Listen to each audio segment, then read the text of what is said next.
why we are here.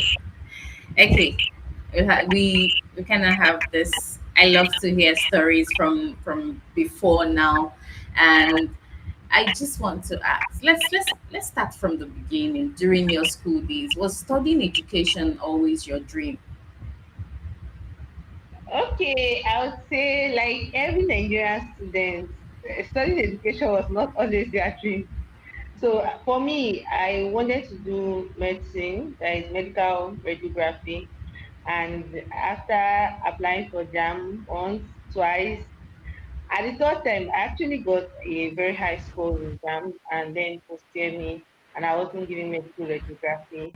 So when I wanted to apply JAM for the third time again, I was like, any course, you understand? When you have a passion to study a particular course, but yeah, you want to get into school, I was like, I beg, any course would be enough. So that's how I put in for health education. And then that's the story. So it has not always been my dream, but coming to education was, I think it was God ordering my steps because, yeah, I would have still done well in medical radiography, but with what in and what God has had in plan for me, I think it was the right decision. It was not just jam that or getting admission that actually affected me, but God also redirecting myself to purpose and where He wanted me to be. That's what I would say. All right, thank you very much for that. It made me remember my days too. Those days it was law that I wanted to pursue, and then I found myself. I'm like, welcome back, Miss Anne. Can you hear us? Can you say something? Oh, this is so serious. This is serious. Uh, Miss Anne, we still can't hear you. Still can't hear you. Seriously, we still can't hear you. Okay, so I remember those days. I just put myself in education. I never wanted to do that course. I would say that Nigeria happened to me. Having to always wanted to do law. At the course, I wanted to be a lawyer, and then I stayed in the house for um, a year plus, and I said no. I think I need to go in for something that if I'm tired of staying at home, so I'll rather go for anything that comes my way. That was my statement at the time. But right now, I don't think it's anything anymore. Um, I'm so grateful that I chose to do this. I mean, to be in this world, the educational sector. I'm grateful for that. All right. Moving on to the next question, Ma. Education is often described as the foundation of all professions. Yet there can sometimes be mixed perceptions about studying education in Nigeria. You hold a bachelor's degree as well as a master's degree in education. What was your experience studying at the University of Nigeria in Suga? What was your experience like? Okay, I think my experience studying in University of Nigeria was one of the best experience I would always love to say. Funny fact, someone was asking me a question because I was talking about going for my PhD, and the person was like, in Nigeria, you're packing certificates and the rest like that. I said for me, maybe your own going to school was um kind of boring, but for me, I think that's what shaped me to who I am today. I met amazing persons that not only just going to receive the lectures, but actually transform my mindset, my mind, and every other thing to do whatever I'm doing today. I met great personalities as lecturers, great personalities as lecturers that literally went out of their way, not just teaching as per ABCD, but actually influenced my life. I'm like, I'm going to be like this person when I grow up. You understand? Those type of person, yeah.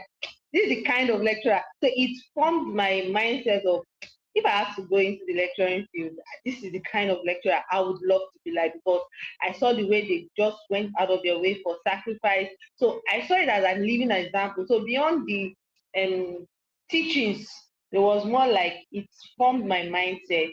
It shaped my culture. It shaped my work culture. It shaped my attitude. It shaped a whole lot of things that I would say now this is what is helping me. So every experience I had in Nsukka, from my undergraduate years to my postgraduate years, were forming step for who I am and what I do today. Thank you.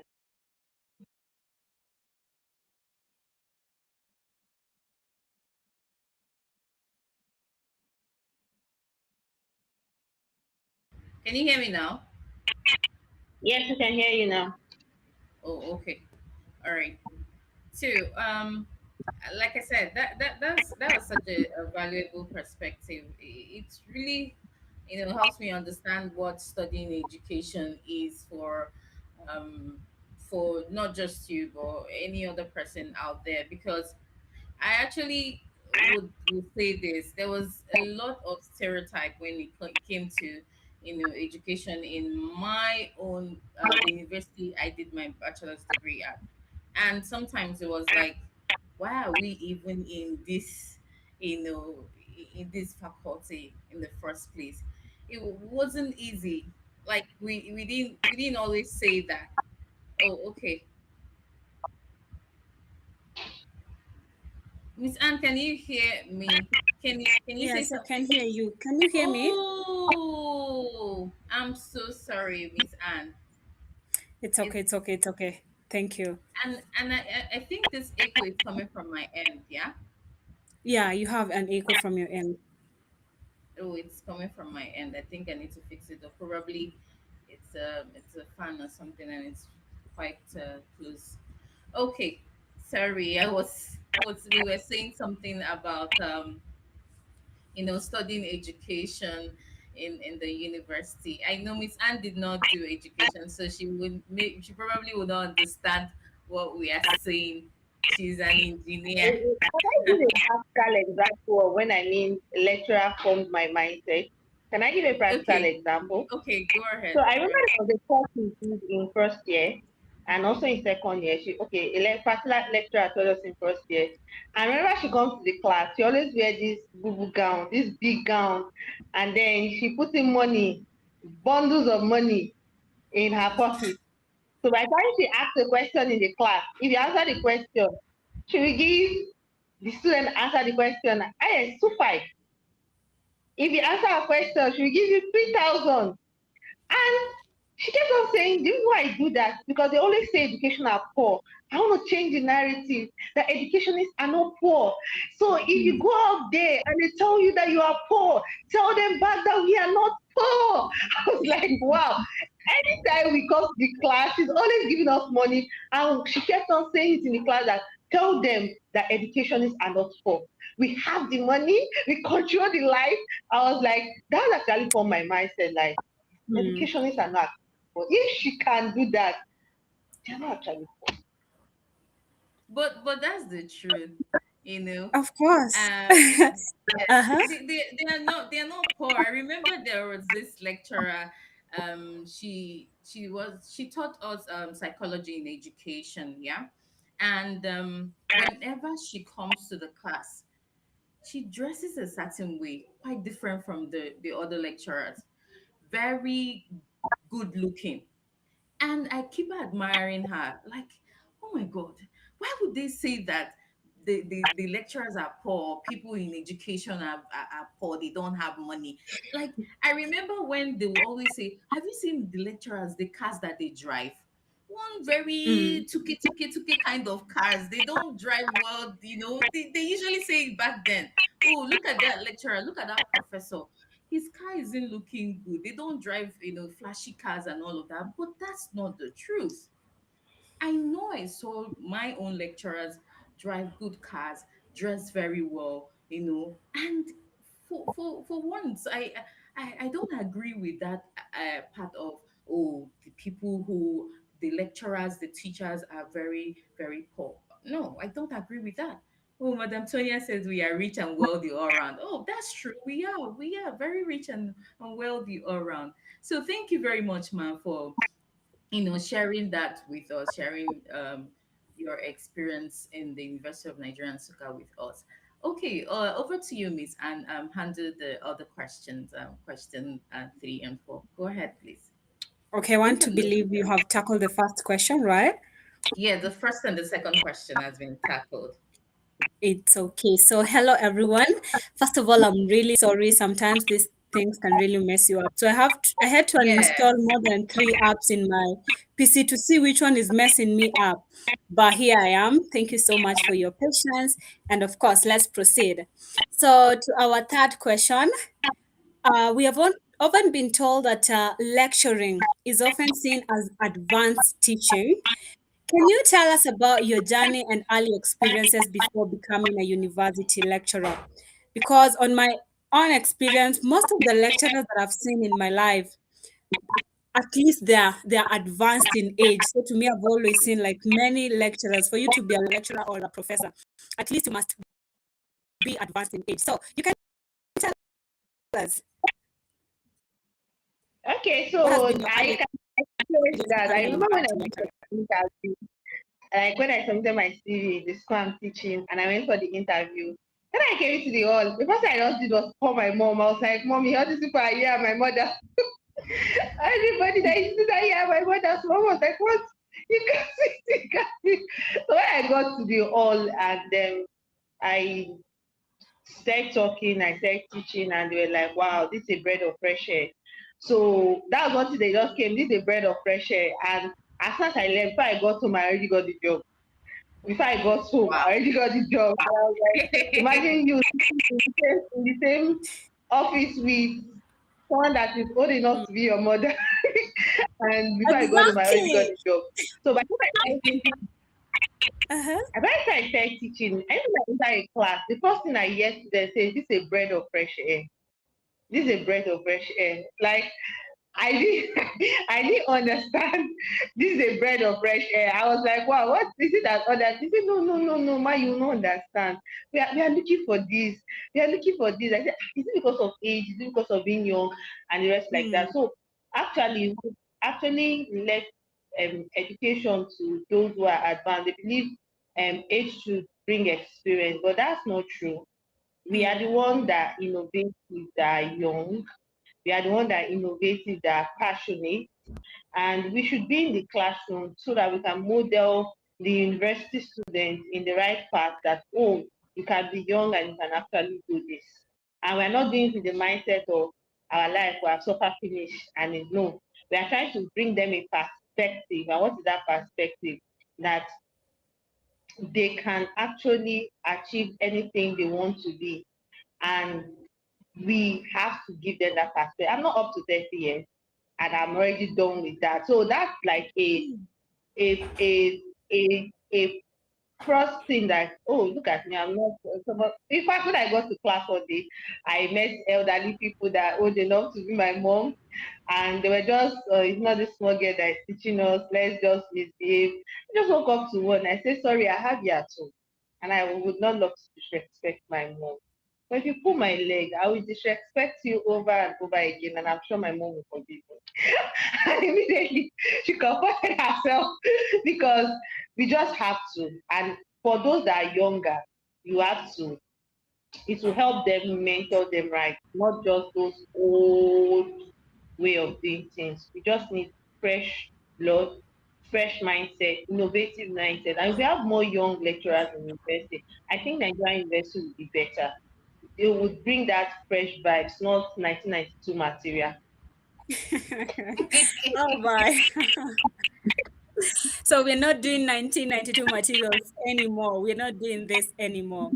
And yeah, you can attest that honestly, if young teachers interact with the young students, the young learners, the vibe is just different. You know, you've been there, you understand them more better than even the adults who, Yeah. are advanced in age, right?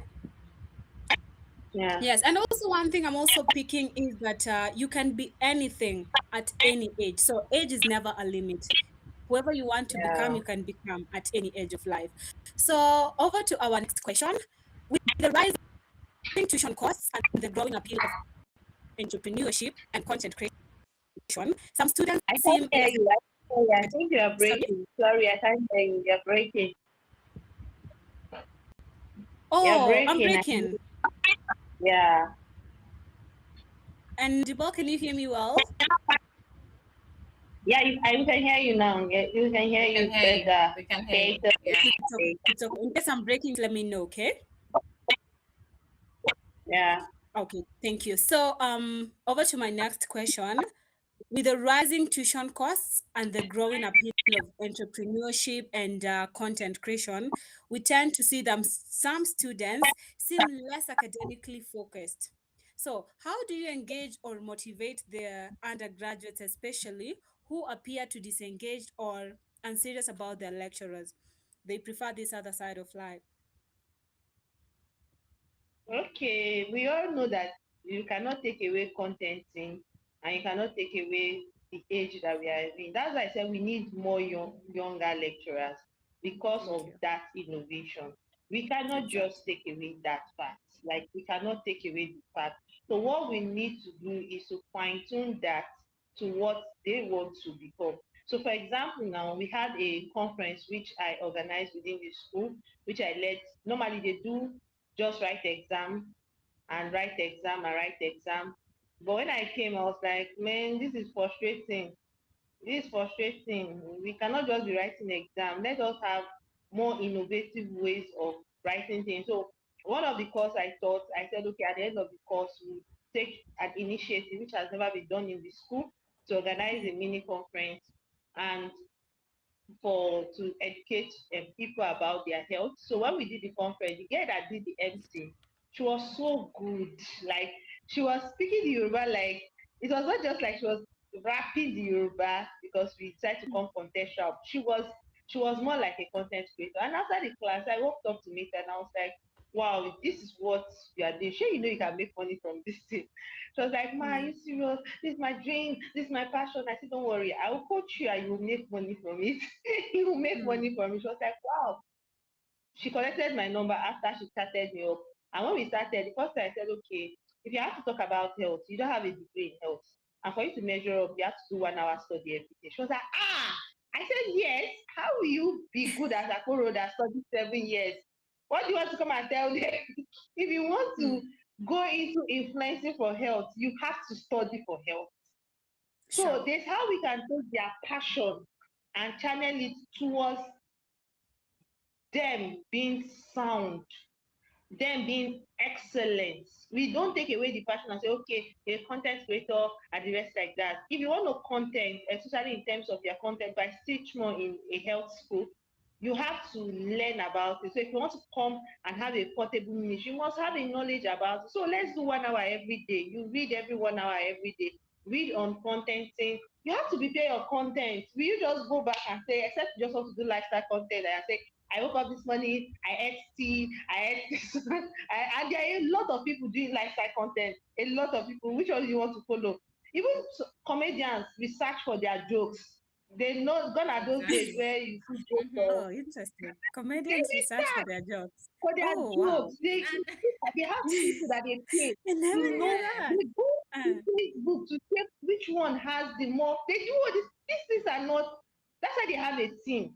So they don't wake up one morning and come and crack an intelligent joke for us and expect us to be laughing. That's why they're always in tune with okay, what happened, what this, what that. So if you Mm-hmm. want to come out and be an influencer for any brand in any field, you must know about the field. And how do you know about it if you don't read about it? So we are not taking them away from what, oh, but we are using that as a yardstick to actually bring them to the consciousness that no matter the field, even if you want to do Yahoo, you must read. You're not talking to to someone that is dull. You just imagine you're exactly. talking to a white woman, and all you're telling the white woman is, I love you, I love you, I love you, I love you, I love you. Even you as a woman, morning, I love you, afternoon, I love you, night, I love you. It doesn't make sense. You have to read, you have to bring up intelligent conversation that the woman will say, oh, I can trust my money to I can trust my money to it. So no matter what you Sure. want to do, you just have to be excellent. So if you put it that way, I don't think there will be any drive. Yes, their drive is still intact, But for you to be the best in that field, you got to read. It's either you read or Mm, you pay someone to read for you. Either one of the way. exactly. Ah, that is so powerful. For you to be the best in whatever field you are, you have to read, you have to add more knowledge on what you have. So it's not just about the matter of gifts. Okay, we have gifts, yeah, but you also need to amplify our gifts so that we can stand because the crowd is big and everyone is competing for this same thing. So for you to stand out, you just also have to go an extra mile. And the extra mile is by imputing knowledge within yourself, right? Yeah. Yes, so that is so powerful. Over to you, Nana. This is, it was I so love you. I funny. love you And, not eh, anymore. can you guys hear me? Can you hear me? We can hear you, ma. But Oh, you okay. increase your volume. Okay, Yeah, okay, please. okay. Your voice is a little bit All low. right, okay. How about now? Can you hear me? Yeah, Mhm. we can hear you. Okay, okay. So it was so funny. I mean, that part that you talked about, the I love you was, it was very funny. But then I like the fact that, you came up with this thoughtful approach. I think engaging students today definitely requires more creativity and understanding than ever before, especially with this so many competing distractions on around us. So I, I will tell you that sometimes, even when I went to school, I remember that I would always say, why do we have old lecturers here?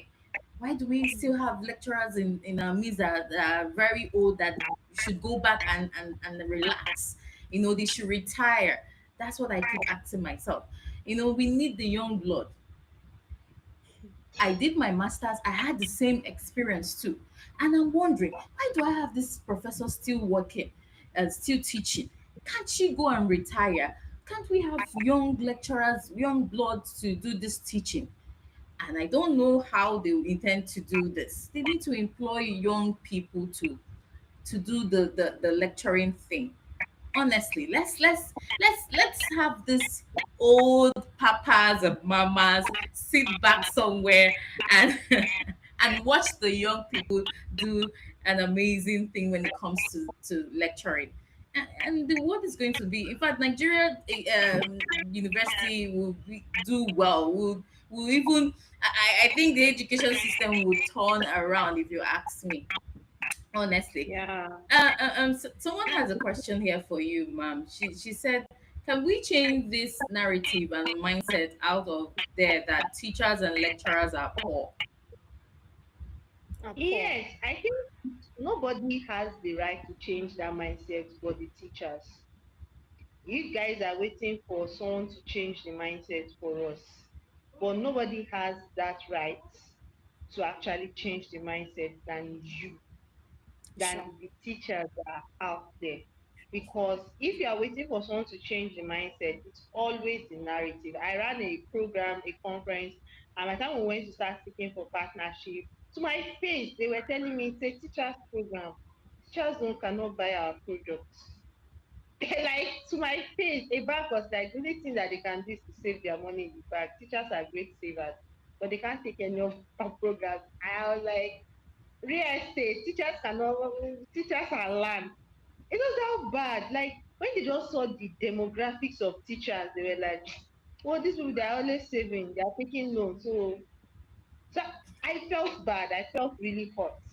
But I realized that it's not the responsibility of the bank to actually change the narrative, but it is the responsibility of the teacher. It's the responsibility of the teacher to actually change the narrative. So if we are ready to change the narrative, we can change the narrative by you being an example. Just like I told you that our lecturer coming to class with 3,000 naira and giving us 3,000 naira. Imagine I, as a student, my mindset was changed, and that student that was like me, mindset was changed, and we are over 1,000 offering the educational course across several departments because of the faculty course. What are you saying? 1,000 persons has gone out there with a changed mindset that educators are not poor. because we saw a lived example that educators are not poor. So we don't need bankers to come and tell us that we are poor. We don't need anything to come and tell us that we are poor. We have to set ourselves, because once I've interacted with teachers, I've talked with teachers a lot, I have a lot of them in my community, and I realized that first of all, they've just accepted the new victim mindset, they've accepted it. So it's more like, just say it about us, just say it about us. It's normal. We are, our reward is in heaven. Our reward is in heaven. And That now it's just statement. like now a new wave has come. Everyone has gone to the new wave. You can see that teachers are not actually poor, and it's not anybody's duty to do that changing but us. Mm. Thank you. Yeah, I You must know also. that thing. Mhm. I like the fact that she said lead by example. It's going to start Exactly. from you. Madam Yes, Tonia, she asked the question, it's going to start from her. Okay. Okay, go ahead, Miss Anne. You have something to say. yes. She's just spoken about teachers and lecturers being said that they are too poor. Okay, they are poor. If you want to see the career with the poorest people, look for teachers. And I've also seen that in Kenya, and especially these people who like giving loans. They're being told that if there is a place where your market can thrive, especially when it comes to giving loans, go look for teachers. So they'll take loans. They take that loan. They, if it's to buy a house or to buy a land, so their salary is always paying loans, and loans come with interest. So that notion has been created in so many people's mind, and many people believe that teachers are poor. And I love the way Chisom is bringing it out. It starts with the mindset. Nobody's gonna change you. It's your mindset. Yes, thank you so much for that. Okay. Yes, the mindset. You just Mm. have to change your mindset when it comes to all of that. Okay, thank you very much.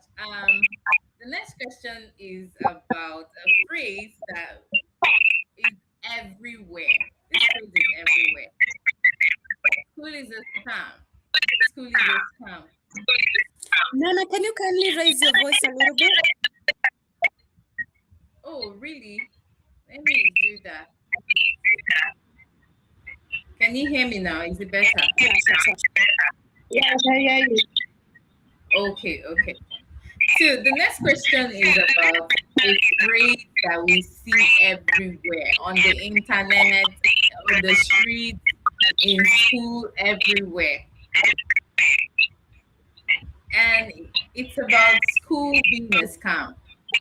School is a scam, school is a scam. From your own perspective, ma'am, how can lecturers help undergraduates see the long-term value of embracing academics and personal development? Okay, so I posted something on my class group yesterday, and because I was giving them some kind of project, and all of them were shouting, Someone even posted on our status that, this was is the, I was just watching their status, I wasn't saying anything. I just came on the group and I said, if you think education is expensive and stressful, please can you try ignorance? I started getting, please pay the school fees for ignorance. You don't want to pay the school fees for education. Just pay the school fees for ignorance. Then you will now know how um important, or that how little or how minute the school fees you are paying currently for education is. So what I would always say is that school is not a scam. It has never been a scam, but because of the way Nigerian has portrayed education over the years, has now made it look as if it's a scam. But education, school is not a scam, but it's our system of schooling that is now looking like a scam. Because first of all, education is all about training the minds, training the everybody. You are getting educated every day, whether you like it or not. Whether you like it or not, you are getting educated. No matter the field, even if you want to learn digital marketing or you want to do into content creation, you go and take a short course or a short lecture. You pay 10K, you pay 20K, you pay 30K, you pay 100K. You are still going through education. Sure. You want to learn how to do the web development, you will pay through your nose. In fact, one of the things we saw, those when website development came outside, their money was not cheap. It's 500K, some even up to 1 million. That is education too. But just Yeah. because we just see the system of maths, English, going to school, just one, just two, just three as a system of education. Even if you want to go and learn tailoring, you don't go there and cross your hand. There's a particular amount of money you pay to your mother. Even bring drink. That is still education. But it's just the context of the system that now make young people feel as if education is a scam. Yeah. Education is a scam. Education can never be a scam. School can never be a scam. But school, to Nigerian sense or to the world of Africa, is just seen as come to school, read maths, read English, subject they don't need. Let Do you understand that they're not making it like after all, person don't blow last week. Even for the person to blow, there is something that sustain person still go to courses, do things, go on YouTube, research, all those things, they are still paying your school fees, one way or the other. It's life. Life has a way of bringing education to us. So school Mm. itself is not a scam. So for me, what I do to my students is I tell them I will never give you an opportunity where you don't have a choice. So it's what you do with your choices. That's what you will live with the consequence of it. So if I'm teaching, I don't just teach them to learn and cram materials. I used to tell them when I entered the class, I said, if it was just for me, there will not be exams in school. I tell them, if it's just only me, there will not be exams in school. I mean, I'm trying to take my own little way. Sometimes this semester, I will tell I'm not giving them this semester test. They should carry out a project to know if I've actually taught them. So instead for me, it's not coming to cram material A, B, C, D, Q, G, R, F. That's learning. Learning is not just cramming materials. You just cram, pour, and at the end of the day, you cannot pour it out. So no matter the course I take, even when I take control of communicable disease, I learn, I open their eyes to see what they can do with that particular course. I said, if you have an understanding of this course, this is this and this and this, and how you can even make money from it. So I don't just stop at, okay, you need to do this, you need to do that. I even bring out that, okay, in Nigeria educational system, in Nigeria system, we don't have data of health resources, we don't have a good surveillance structure. You can come up with this, you can come up with that, you can come up. So they are no longer seeing that they are living for A at the end of the exam, but their Mm. opportunities. So by the time they are leaving the school, they are looking within their mind, which opportunities can I easily go to and make a career for myself. So we should just take a step beyond, even we as teachers, just teaching for let them pass is too fickle a reason for a child to be in school. A child wants to build his life, he wants to build his career, he wants to make his path. So education can never be a scam. Never. Not Hmm. now, not tomorrow, even in my child generation, education can never be scam. Oh, great. That's so Education, powerful. yeah, can never be a scam. And I just have this question that kept ringing in my mind, especially when I heard you speaking about the system. Now that you are now at the advanced level of education, you have to go through primary, secondary school, and then university. Now, after there is when you have to look for work. What do you think with the system of our education? Do you think something needs to be done with it, or learning maths, English, and the subject that you're not even using is okay? I one thing I know one day and very soon I want a school. And one day I say my school is like my school will not write WAEC, will not write NECO, will not write JAM. All those exams are scam. I Thank don't you. know. For me, my ideologies are different. They are scam. At the end of the day, it is the school that You're supplies the saying answer. it, ma. You're saying it. Exactly, It it is is school that true. supplies the answer. Do you know the cocoa? You see teachers writing the exam of the WAEC questions. Are you really serious? I think Africa as a country, one of the things that helps China as a country and Japan is that Mm, they changed their learning curriculum. mm, That's why Mm. they are looking at the best. They sure. changed. their learning curriculum. And the same thing with the best school in Nigeria, that is Zambia. In Zambia, they changed their learning curriculum. They don't learn the way we learn. They don't. You can go and research. They have to change. And when they change their learning curriculum, in 20 years, China moved from being one of the poorest countries to one of the leading countries. Why? Because they played with their learning curriculum. And I think now, more than ever before, and this is what we preach, Nigeria curriculum, Africa curriculum has to be shifted.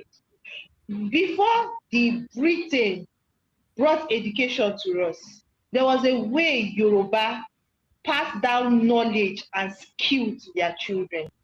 Sure. There was a way an Igbo person, today they know Nwa Boy as one of the largest schools in the world, the best school in the world, whereby as a child is growing up from 10 years, they go and live with their master for a particular number of years, see practically the way he does get his customer, get his business, get his product, calculate it, relate with the customers, and at the end of 7 years, the boss has to settle him.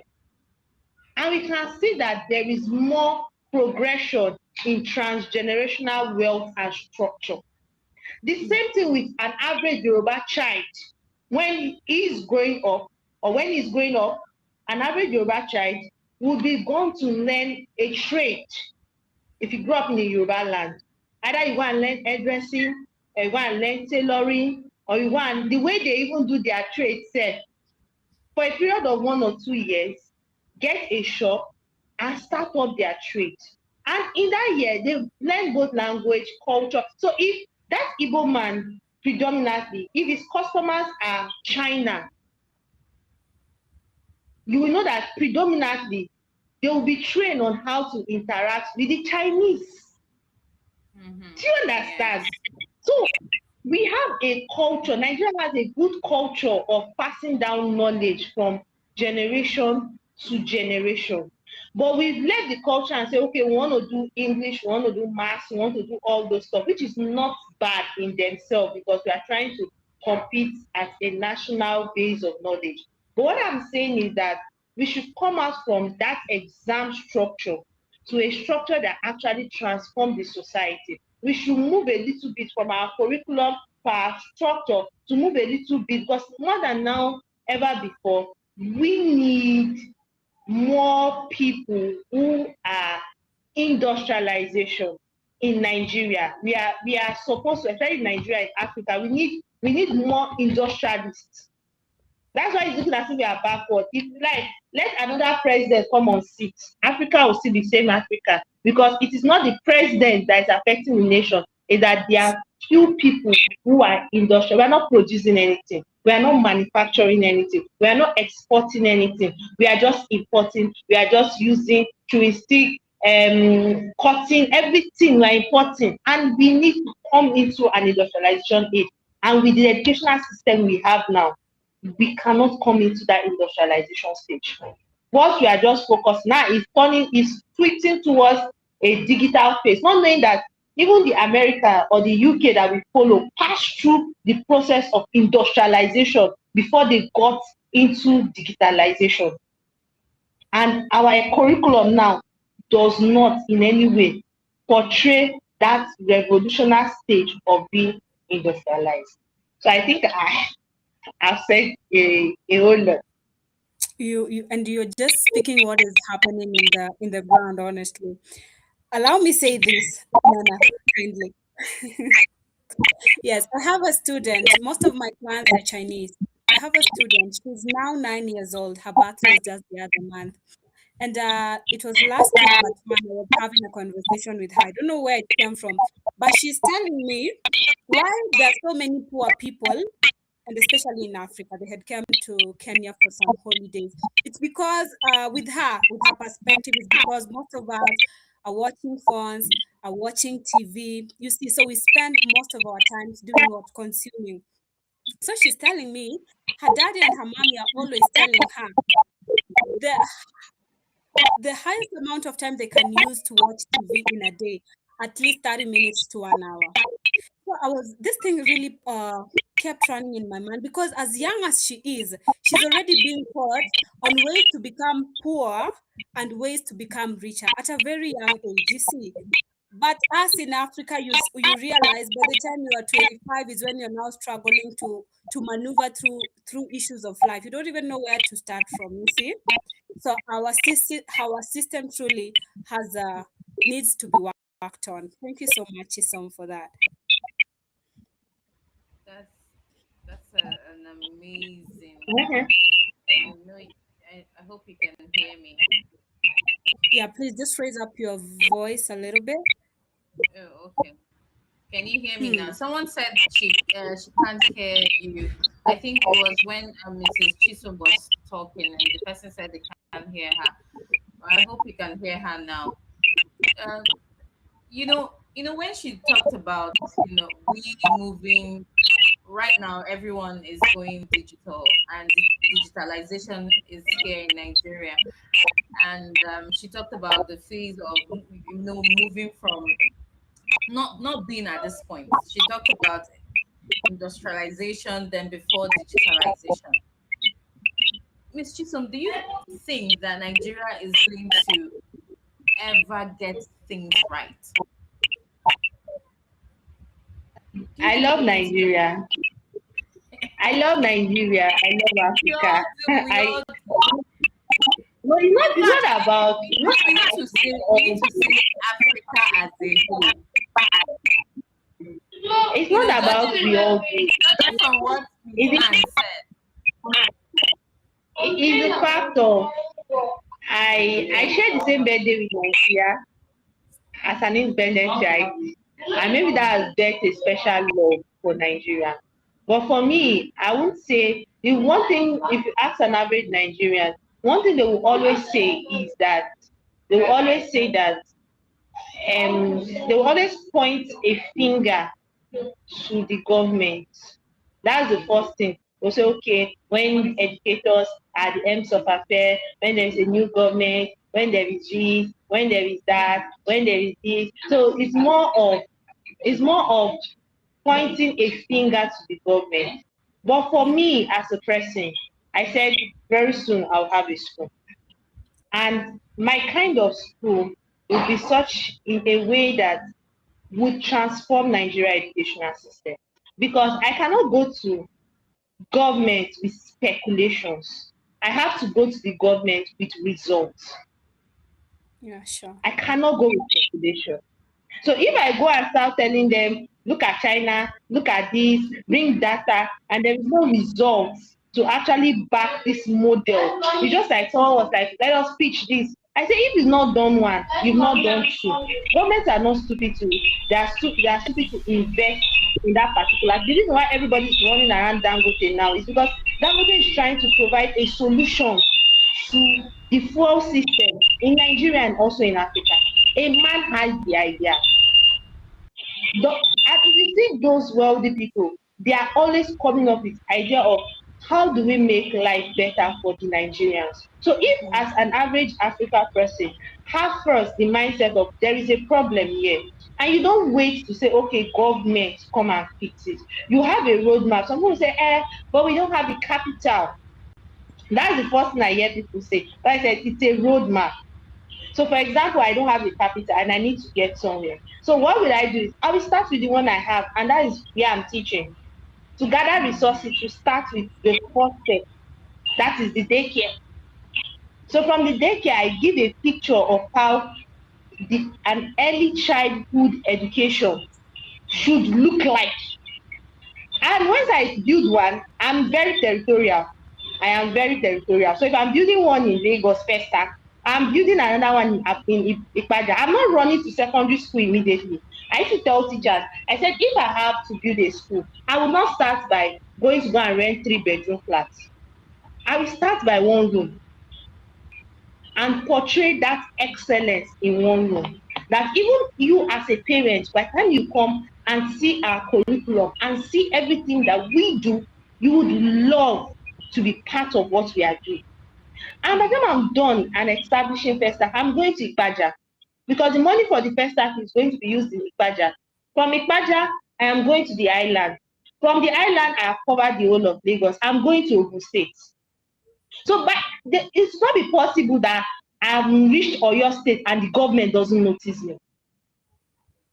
That's a mindset. But if we start waiting, oh, government to give us money, government to do this, government to do that, government to, there's nothing, to not come. If like even if P2B that they are clamoring for comes into the state, there's nothing the man can do. Do you get? But if we begin to think of ourselves being a change maker, being territorial and change our mindset, you would not, people want to see things that are working. Trust me, if you start changing it, you will not reach Oyo State. Somebody will refer you to somebody. Like I'm teaching in a school, I'm not up to 3 months teaching in that school, and I've gotten another lecturing job through a referral. This lecturer is good, she has to come to our school. My student referred me for another job. My own students, not Wow. and the student I'm Wow. teaching, Wow. referred me for another job. I don't know. She just came to me and said, "Oh, I have been talking about you." This, I said, "Eh, so my name has been mentioned." So if there's how the nature works, once you start producing results, even the Bible, I believe the Bible, and Isaiah 60 said something, said, Gentiles shall come to thy light. Kings will only come to the brightness of thy rising. Kings will not come to thy light. What they will Mm-hmm. come to is the brightness of their rising. So if your rising is not bright enough, you won't attract things. Yeah, Did you I get love what that, Miss Helena is Anne? saying. Yeah, I love what Helena Babawale is saying, that if we see ourselves in the position of building, then we won't point fingers. We should learn to create. And let me just add this, instead of learning to be just consumers, we also need to learn to be creators. Hmm. Yes. That's why they teach. That's why they teach creativity in school. I don't know how many schools do that, but then I know there are schools that teach creativity, and if we start teaching that from the young learners, I mean, if the young learners start learning how to be creative, then it's going to be a lot easier for them when they get to a certain stage of their life. We just need to be creative. That's just what we need. We need creativity. Can We you increase need. your volume a little bit? I'm struggling to hear you. Oh, okay. I was talking about creativity, and I was saying that it's good that we put in creativity as one of the core subjects that we learn in school. And if we start having young learners, do more of creativity, it's going to go a long way even when they leave that level to the higher level. You understand? So I'm saying this because of what Mrs. Helen had said. She said if we see ourselves in the position of building, we won't point fingers. We should learn to Sure. create. Yeah, sure. So the creativity is going to start from us. Mm. Then we also need to teach young learners how to be creative. Mm. Sure. That's just it. That's just it. All Yeah, right. sure. It's as though we're forgetting where we are. Yeah, the conversation is just okay. My end is very, very interesting, and you realize that whatever we are tackling, or what Mrs. Chisom is talking about, is what is happening on the ground. These are things that are affecting us direct, so we can't ignore, right? Yeah. Yes. So, over Yes. to our Yes. next question, Mrs. Chisom. Your bio talks about you doing voluntary services. So maybe you can tell us a little bit about your experiences as a volunteer. Okay. Experiences. Mhm. Please, can you come again? Sorry. Yeah, yeah. I'm saying you can share with us a little bit about your experiences as a volunteer. We know being a Oh volunteer is wow. totally different when you're making some money. Yes. Okay, for me, I do tell my volunteers the same thing, that volunteering growth. Is growth. Mm. Anybody that come to meet me as a young person and tell me, um, Ma, I'm looking for a job. The first thing I'll ask you is, have you ever volunteered? If you really volunteered, you won't be looking for a job. Exactly. Mm. Exactly. Oh. If you truly volunteer, the thing is that we have a system that wants to make money quick and does not want to help you to build. There's something about volunteer. Like me, if I want a job, which I tell people that when there was a period that I wasn't working, I was building this soya, and then I was saying if I want a job today, I will get a job today. I told you that by the time I got home, I was already called that you've gotten a job, and I've gotten another one. In space of 3 months, I moved from probation to being one of the highest paid lecturers in that school. In Mm. 3 months, it's not if the Bible works, yet a man diligent. It's I don't know. For me, that's it. And then I've gotten another one. So it's just about having the thing is that an average person in Nigeria or in Africa wants to be on the consumer. That is. Oh, sorry. Uh-huh. Okay, okay. Even our consumerism has affected us to a point that we don't want to give. We don't want to give anything. When I mean anything, I mean anything. We just want to be on the consumer side. Sha, let me be okay. Let my family be okay. Especially when you want to build a career. Like for me, if I want to get something, no matter anything, I will start by going to that company and referring my services for free. Mm. If I want to work in Shell today, I will go to Shell. I have mouth. That's what God has given to me. I will go there. I will go and meet the manager. Hello, from gate man, I want to see the manager. Do you have appointment? I will book the appointment. Usually I don't have appointment, but now can you give me an appointment? Ma, Mm. I want to volunteer. I will not say I want to work for you. I will say I want to volunteer. And by the time I start volunteering, I will put it as if my life depends. Trust me, you will get recommendation. So for me, volunteering is good. When I started to volunteer at SOAS, it was a mission organization. I bought the vision. I took it upon, even in my school, I teach as if I'm the provost of the university. And truly, I'm the provost of the university. It's my Mm. university. If other school Mm. of health is good, I am good. If they are bad, I am bad. So when Mm. I teach them as a provost. So I'll ask myself, if you are the owner of this university, what would you have done? So my class, if it's 9 o'clock, I'm in class by 9 o'clock. By Mm. 8:59. 8:59, 9 o'clock. So even the student does not have to right tell me they are not in class. I'm the first to come to school and the last to leave. I leave my house as early as 6 to get to school, and I will come as the first and the last to leave. And when it's 9 o'clock, I am there by 9 o'clock. So I take it first as my own. So the same thing while working with any organization that work with me,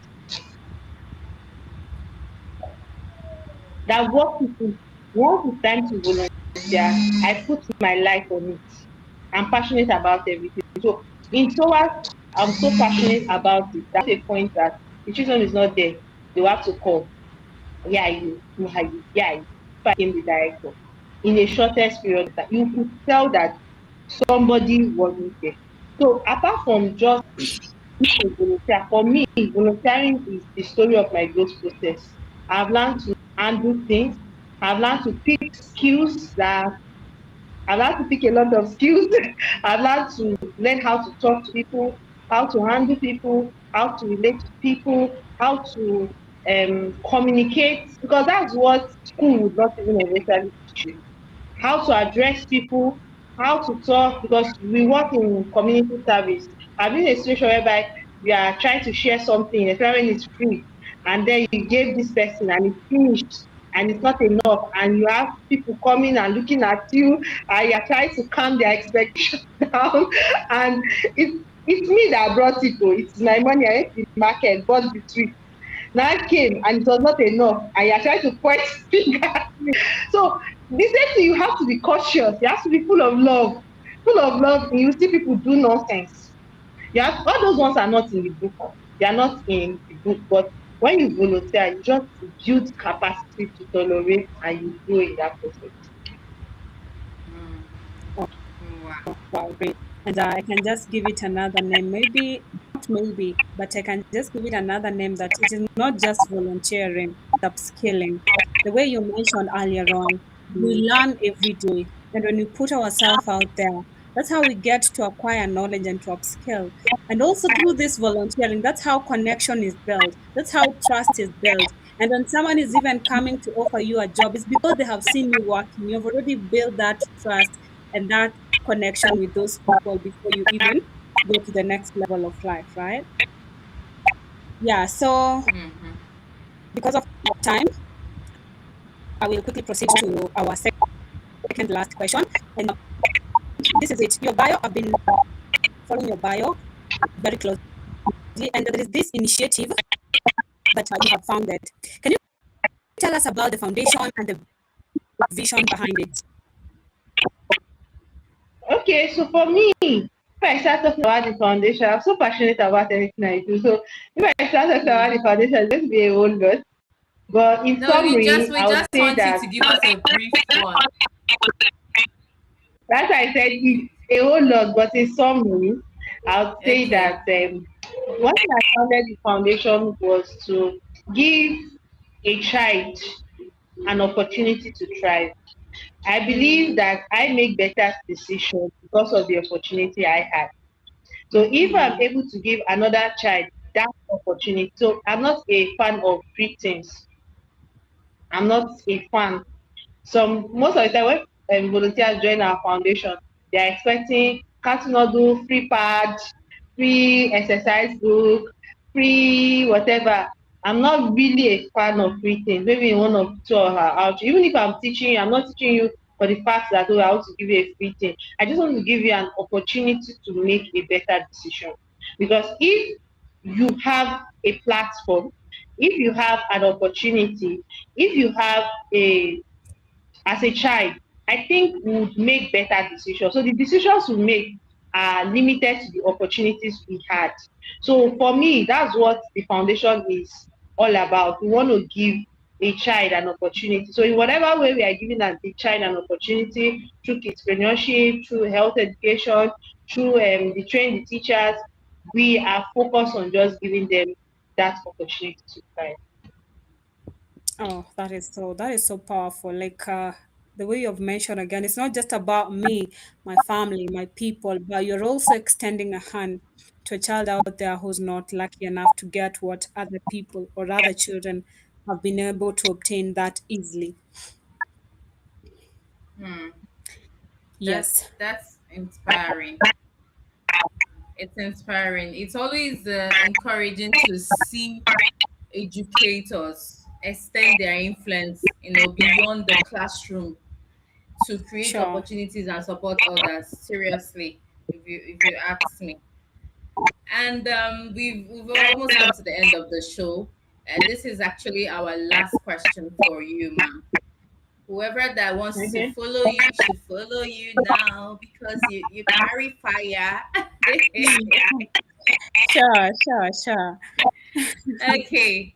Hmm. Finally, you lead a growing community of over 2,000 teachers, providing monthly training and hosting educators for international conferences.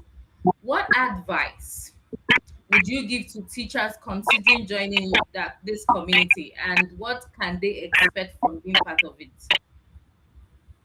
Okay, one of the things I would say that one advice I give teacher, just as I said, the vision of the Soya is giving an opportunity. So I've interacted with a lot of educators and I realized that there are a whole lot of educators have their own wahala. But what I would say is that for those who are serious, there is an opportunity for you to actually Hmm. learn and to actually grow. And one of the things I bring out, or for me, for those that hear me, I'm for the Nigerian child, I'm for the child in Africa, I'm for the child in the classroom. So Hmm. that was one of the things that made us well train the teachers because we noticed the mass drone of teachers into online teaching. Everybody's cashing out for online teaching. So we are losing quality teachers in the classroom. So we want to train those in the classroom. So our communities are filled with classroom teachers. So it's not easy, unlike when you have a community of online teachers. Their mindsets are different. Do you get? Classroom teachers and online teachers? It's as if they are in two we worlds. we are on I this know. table. Why are you mentioning us So, directly? so our focus is more of the classroom teacher, because we know that if there is a mass drone of teacher, the people that are suffering are the students, the Yeah, Nigerian sure. students, the African students.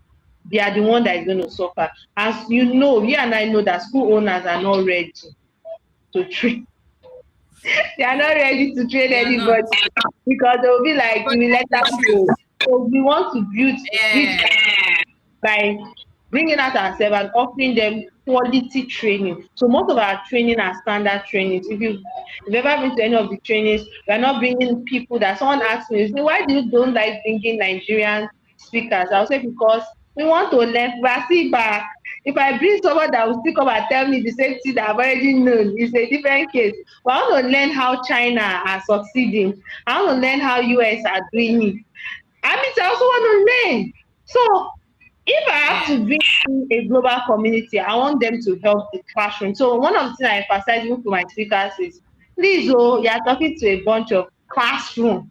So break down your concept to classroom content, so that they can be able to know it and put it. So one of the things we will come in contact is that we want to train the current classroom teachers to actually be good for the Nigerian child. Hmm. That's powerful. That's an excellent um talk, honestly. Very, very, very. I'm sure teachers listening right now will find that both encouraging and motivating. I hope they do. They find it, because it is. It's encouraging and as well as motivating, especially those looking to grow professionally. Especially those looking to grow professionally, not those of them that just want to remain where they are. You understand? Then this is not for them. The advice is not for them. Okay. All right. Thank you so much, Mrs. Ibn Chisom. It was an honor to have you on the show. Thank you Thank you, for ma'am. coming. I mean, Thank it's. you, I know ma'am. you're a busy person. Yeah, Thank thank you you so for much. coming to the show. Thank you. Thank you. We learned so much from you, Miss Anna. I'm sure you did learn something from her today. Yeah, I've really learned a lot, and I've been so moved, especially with the fact that it is not just ending in the classroom area, but she's also extending a hand to other children out there. And now, on behalf of other hundreds of us who are listening or who will come to listen to us later, is there any other payment method for those people who are outside Nigeria and would love to support the Lila Sawyer Foundation? Because I was going Yeah, through. Mm, we're open mm, for funding. We have account number for support. For those that want to support, they can actually reach out to us. We are all on social media platform, mm, LinkedIn, Instagram, Facebook, and really Soya Child Care. That's where we are. We are really Soya Child Care. So if you want to be part of us, you want to grow, or you want to support us in any of our outreaches or reach out, we can send us a message on our social media platform, and I'm sure that and if you still want to, how would I put it, if you still want to grow, because personally I also help people, counsel people. If you want to grow and become excellent in your field of in what you do, because I believe in excellence, and you mm. want to be the best and want to bring out, I'm always available. You can send me a message on any of the social media platforms, Instagram or LinkedIn. I don't think anybody has my WhatsApp number. I'm available so much on all social media platforms. Wow. Wow. So if you're listening to her right now and you want to connect, please do that. If you've not connected with her, that's what I mean. You just have to do that. You have to connect with her immediately. And if you want to also support her, you know what to do. Just go to her page and then you you did message her or DM her about that. Thank you very much, everyone. Thank you, the audience. You guys are the Thank real you. MVP, and I am super grateful that you always tune in and join us on the show. All right, at this point, we have to say goodbye, and I hope that you all join us for the next episode. Bye.